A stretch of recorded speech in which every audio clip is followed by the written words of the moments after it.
dia para você, seja bem-vindo ao Visita na Record nesse domingo de manhã. Aqui é o espaço, você sabe, para ficar por dentro de tudo o que acontece na nossa região, porque a gente recebe especialistas, personalidades aqui da nossa região, figuras públicas importantes para colaborar aí sobre os diversos assuntos. E hoje a gente tem a honra de receber aqui no Visita na Record o economista e presidente da Associação Comercial e Industrial de Bauru, Reinaldo Caffeo. Seja bem-vindo, Caffeo. Muito obrigado, Thaís. É um prazer estar aqui. Prazer é nosso. E o Caffeo vai bater um papo com a gente sobre o impacto da pandemia, do novo coronavírus na economia local e também da expectativa de recuperação com a retomada das atividades econômicas.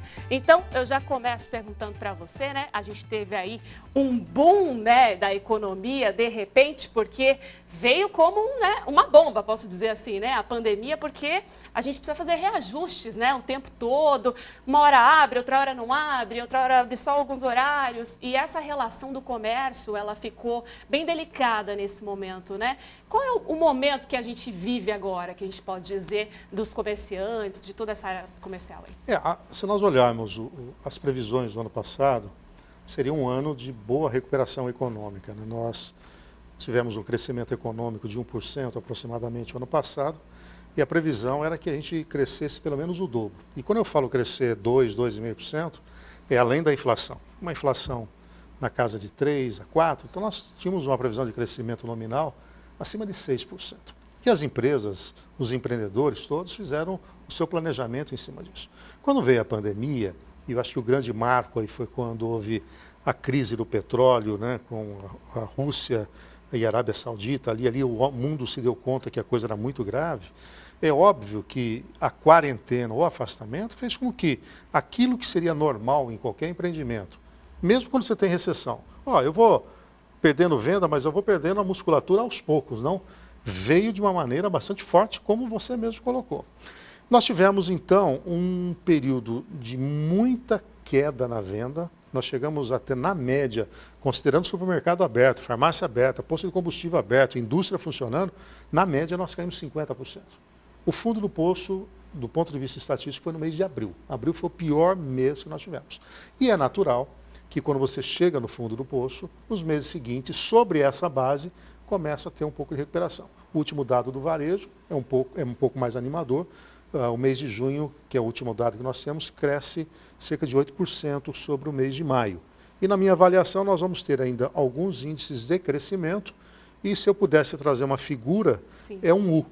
Nós tivemos uma queda, bateu uma barriga aqui e nós vamos recuperar lentamente. Não obstante, o ministro da Economia entender que vai ser em V, que seria mais rápida a retomada.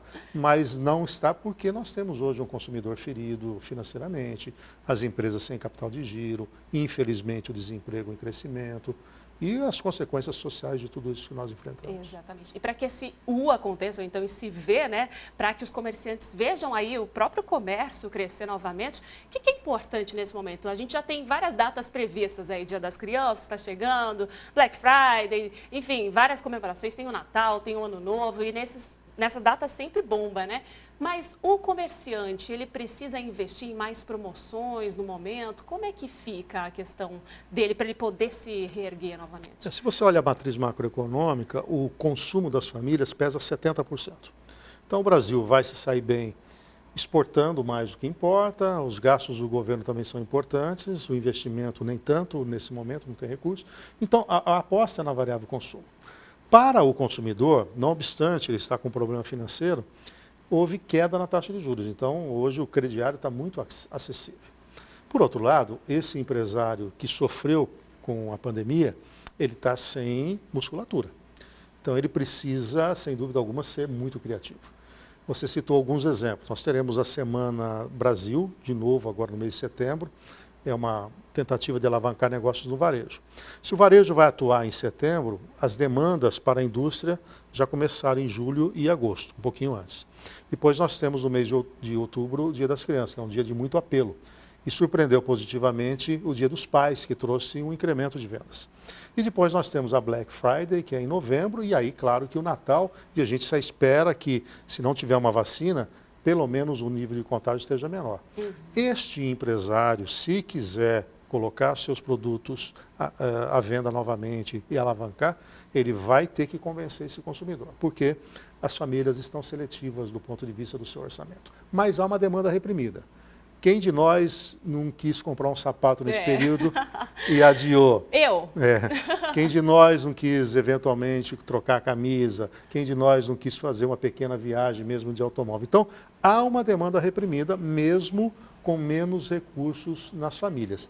E é interessante, né? Aqueles que tiveram abalo financeiro, mas não perderam o emprego, diminuíram os gastos, porque ele teve que concentrar nos bens essenciais. Aconteceu comigo. Eu vejo a fatura do meu cartão de crédito, eu viajava, eu comprava uma coisinha ou outra, parei de comprar isso nesse período, então a minha renda líquida acaba sendo um pouco maior. Então, é em cima disso que esse empresário tem que apostar e, claro, continuar investindo no entrega à distância, no delivery, ampliando os seus negócios e encantamento na hora de vender. Eu já ia entrar nessa questão. Você falou sobre reinvenção de muitos empresários, comerciantes, e a internet veio com tudo, assim, com uma força incrível. E a própria proposta de entregar, né, os produtos que não se tinha antes, o próprio drive-thru voltou com força até no cinema, né?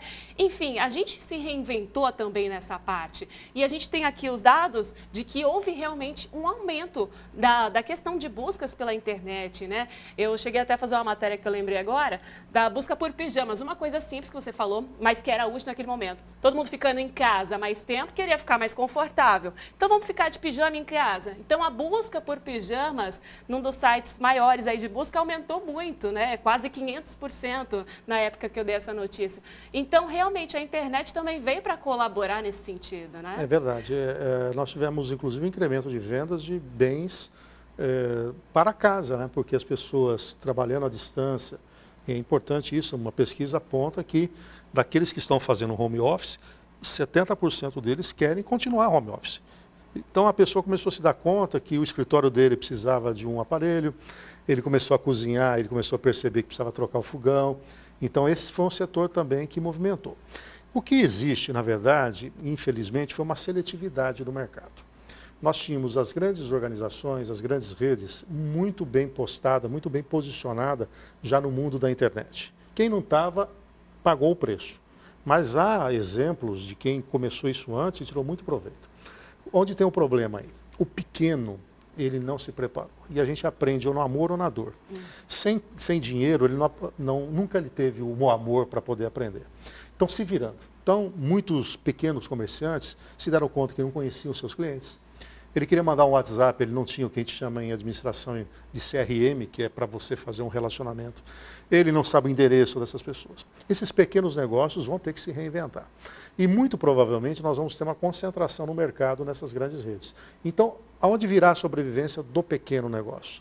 No diferencial, na personalização, nesse atendimento mais próximo, de você falar com a pessoa, saber com quem você está lá. Vou pegar exemplo de um pet.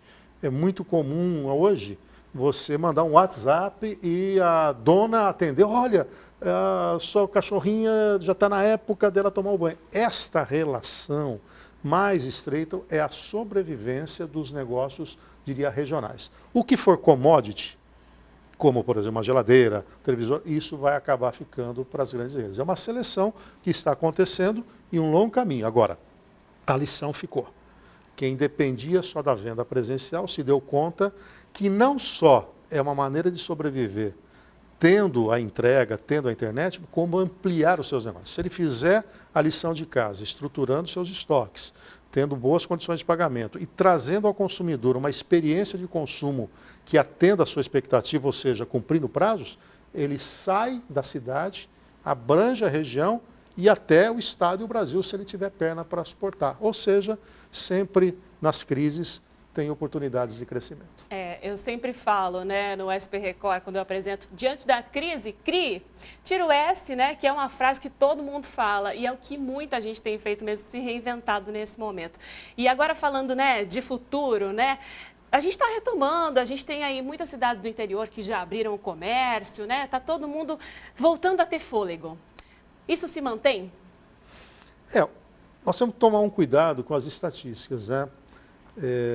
Eu uso um exemplo de 100 moedas. O ano passado, nós tínhamos 100 moedas de faturamento, de renda, de produto interno bruto. Se na média caiu 50%, então nós operamos na média com 50 moedas. Se você crescer 10%, você vai crescer sobre 50 moedas e não volta aos 100 moedas, né? Então, objetivamente, sobre a sua resposta, dentro daquela lógica do U, nós começamos então a ter a perna de crescimento. Esses eventos que eu mencionei são o início dessa recuperação. Então, os números positivos virão daqui para frente. E a boa notícia é que o ano que vem há um certo consenso que o país sai da recessão e volta a crescer. E nós trabalhamos com um crescimento de 3,5%, uma inflação de 3%, um crescimento de 6,5%. Mas para voltar ao nível de produção de 2019, provavelmente de 4 a 5 anos. É a realidade. E o que mais me preocupa, não querendo ser pessimista, mas sendo bem realista, é o desemprego. Talvez esse seja o último a ser eliminado, ou seja, nós já vimos um desemprego alto. Estávamos começando a ter uma geração forte de emprego, mas sem vendas, com capacidade ociosa, é evidente que o desemprego se agravou, muita gente está desalentada, nós temos cerca de 7 milhões de brasileiros que sequer estão procurando emprego por conta da pandemia, e em algum momento vai ter que atender essas expectativas. Aí depende de ações macroeconômicas do governo do estado, dos municípios, mas vamos assim, não é um pessimismo geral, é um realismo, é um encarar de realidade, porém o potencial econômico que o Brasil tem poderá, em algum momento, precipitar, ou seja, dar um pouco mais de velocidade, um pouco mais de fôlego. Esse nosso bate-papo está tão gostoso, eu ia até falar para você dar um recado para os comerciantes, mas falando sobre desemprego, eu acho que vale mais a gente levantar a autoestima de quem está assistindo a gente nesse momento e de repente está pensando, o que eu vou fazer da minha vida? Minha renda acabou? Estou desempregado? Vamos criar. O que a gente pode criar, Café? O que você dá, assim, visto a sua vasta experiência na área, para que haja um fôlego nesse momento para quem está precisando? Olha, eu penso que sempre foi muito desafiador quem trabalha no setor privado, ele está preparado. O mercado será seletivo, então imagina que você tem 10 pessoas concorrendo para uma mesma vaga. Provavelmente agora sejam 40, 50 para a mesma vaga. E você tem que se perguntar, que diferencial competitivo eu tenho? Por que aquela empresa me contrataria? E a partir daí, em vez de você lastimar e lamentar o que você não fez, é o momento de fazer. Há uma rede de solidariedade colocada. As empresas de comunicação, os grandes bancos, as consultorias, todas estão oferecendo cursos gratuitos. Reposicionamento. O Sebrae fazendo um trabalho muito bom. Então, se eu tiver que dar um recado de melhoria de autoestima, não se acomode. É a hora da sua própria reinvenção. Costumo dizer que às vezes fecha uma porta, mas podem abrir uma série de janelas. E às vezes a gente fica focado só naquilo que a gente limitadamente sabe fazer e pode ter grandes oportunidades. Os grandes empreendedores, as grandes franquias nasceram de uma reinvenção das pessoas. Então, os inteligentes, os sábios, aproveitam esse momento e se reposicionam. É claro que precisa ter, de outro lado, uma ajuda governamental para aquela população mais carente. Mas também ficou colocado que cada um de nós tem que se preparar. A pandemia escancarou que uma série de empresários não tinham uma gestão de capital de giro adequada e não teve excedentes nesse momento. Também ficou escancarado que as famílias não podem trabalhar no limite, ou seja, tem que ter também algum excedente. E isso é uma adequação de padrão de vida. Se eu ganho 1.000, tenho que gastar 900. Se eu ganho 2.000, tenho que gastar 1.900. Se eu ganho 10.000, tenho que gastar menos que isso. E talvez essa seja uma grande lição. Mas as oportunidades para as pessoas talentosas, aqueles que não se acomodarem, surgirão. E claro que nessa competição, quem tiver pronto, sobe no cavalo arriado. Concordo, o recado está dado. Então, obrigada, Reinaldo Café, o economista, presidente da Associação Comercial e Industrial de Bauru, participando com a gente hoje, visitou a gente hoje. E olha, no próximo bloco tem muito mais, viu? A gente vai conversar com o diretor da rede de supermercados Barracão, Fernando Luiz da Silva. Nós vamos conhecer um pouco da trajetória dessa importante empresa que nasceu na cidade de Bauru. É um instantinho só, a gente já volta.